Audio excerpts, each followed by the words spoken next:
হ্যাঁ কাকে? পুলিশকে ফোন দেবো। প্লিজ আমাকে ক্ষমা করে দাও, প্লিজ প্লিজ আমাকে ক্ষমা করে দাও, প্লিজ প্লিজ। কেটা আম পড়েছে? ওই যে ফারুককে ধরে নিয়ে আসেন, ওয়ে জিরাচ্ছে, আমি জিরাই নাই, প্লিজ। ওই আমটা তুল, আমটা তুল, আমটা তুল।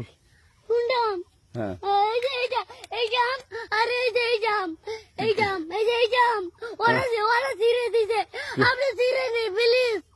হ্যাঁ, তো একটু দূরে টাড়া, দূরে টাড়া, কি ওখানে টাড়া। হ্যাঁ, এখন কি করছিস কয়া? ফারুক না, হুম আমরা কিভাবে বলছি, আমরা রাস্তা দিয়ে বললাম বলে আমরা স্কুল যাব, হ্যাঁ কটা বস্তা দেখি ওই বাগানে ঢুকলে দিয়ে না আমাকে একটা দুইটা আম ছিঁড়ে দিল। কেটা আম ছিঁড়ে দিল? ওই যে ফারুক এলো না, ফারুক কোথাকার রে? ওই যে ওঠে ঘর, কোন টাকার ফারুক? ওই এনে তুলিস না।